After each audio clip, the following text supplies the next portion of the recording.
सिंध के तालीमी इदारनि में नियाणियुनि खे जिनसी तौर हिसाइण जे उनवान हेठि सिविल सोसाइटी पारां प्रेस क्लब हैदराबाद में कॉन्फ्रेंस मुनक़िद कई वई। रिपोर्ट कर रहा है साकिब कुबर। सिविल सोसाइटी के तरफा यूनिवर्सिटी के अंदर नियाणियुनि खे जिनसी हरासा करण जे उनवान हेठि प्रेस क्लब के हाल में कॉन्फ्रेंस मुनक़िद कई वई।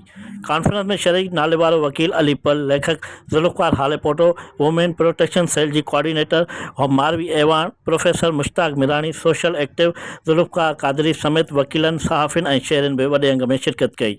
उन मौके ते मुक़र्ररीन ॻाल्हाईंदे चयो त तालीमी इदारनि जे अंदर हरासमेंट जा वाक़िया ॾींहों ॾींहुं वधी रहिया आहिनि। हिननि चयो त वालिदैन नियाणियुनि खे तालीम ॾियारण जे लाइ यूनिवर्सिटी मोकिलीनि था।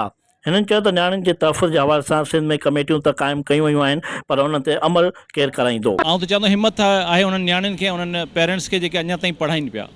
ऐं ही मिडिल क्लास आहे, वॾा माण्हू त ॿाहिरि मोकिले छॾीनि पंहिंजी नियाणियुनि खे, ऐं हेठियूं तबिको पढ़े थो या घर जे साम्हूं आहे। ही उहे विचोलो तबिको आहे जेको पंहिंजो रिस्क खणी पंहिंजी नियाणियुनि खे ठटे मां को मोकिले पियो, कोई जेकबाद मां सिंध यूनिवर्सिटी मोकिले पियो, को LMC मोकिले पियो, क़ाइदे अवाम। आउं चवां थो त इन्हनि जी हिम्मत आहे। आइलैंड हुजे, बेबी मरी हुजे, निमरता हुजे, इन लाशनि जे पोयां हिकिड़ी वॾियूं स्टोरियूं आहिनि, वॾा क्रिमिनल वेठा आहिनि। जीअं रिपोर्ट अची वई हली, हाणे रिपोर्ट आई आहे 2 सालनि खां पोइ, केरु आहे इहो ज़िम्मेदार जेको 2 साल हेसि ताईं रिपोर्ट लेकारायो वेठो। मावरूं ॻाल्हाइनि पियूं, नियाणियूं ॻाल्हाइनि पियूं, ऐं जेको उन्हनि जे ख़िलाफ़ु तशदुद आहे। तव्हां ॾिसो त जेको रिंद छोकिरी ॻाल्हि ॿोल कई, त आउं सम्झां थो नियाणियूं हिमत कनि, मुर्सी कनि, ऐं उन्हनि जे ख़िलाफ़ु कंहिं क़िस्म जी हरासमेंट आहे उनखे उन नोटिस वठनि, रिएक्ट कनि, ऐं सोसाइटी यकीनन बहितरी ॾांहुं वेंदी। ऐं ईअं बि न आहे त को इहे वाक़िया वधंदा ऐं उन्हनि जो नोटिस न वठंदो। सोशल आर्ट मौजूदु आहे, मीडिया मौजूदु आहे, हिकिड़ो नओं समाज मौजूदु आहे जेको उन्हनि जी वाहर कंदो। तालीमी इदारनि जे अंदरि हरासमेंट जा जेके सिलसिला आहिनि, वाक़ियात आहिनि, हमेशह खां मौजूदु आहिनि।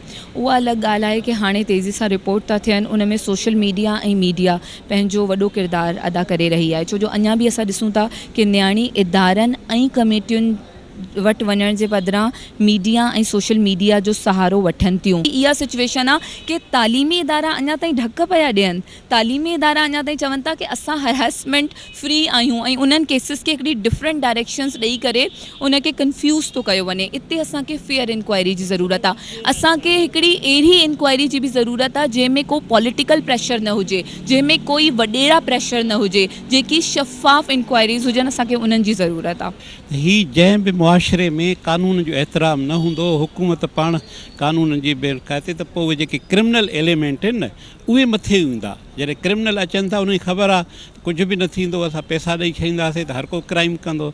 ऐं मसे मसे सिंध जा माण्हू जेके पंहिंजे नियाणियुनि खे पढ़ाइण जे लाइ अॻिते आया आहिनि, त वरी हिन क़िस्म जी सूरत हाल हिकिड़े ख़ौफ़ वारी जेको आहे सो माहौल पैदा कयो आहे, जंहिंमें न सिर्फ़ु नियाणियूं ख़ौफ़ज़दा आहिनि, पर पेरेंट्स जेके पंहिंजे ॻोठनि में आहिनि वीचारा, जेको सो पंहिंजी नियाणियुनि खे तइलीमी इदारे में मोकिलीनि था, हॉस्टल्स में मोकिलीनि था, उहे पाण जेके परेशानी जो आलम में आहिनि।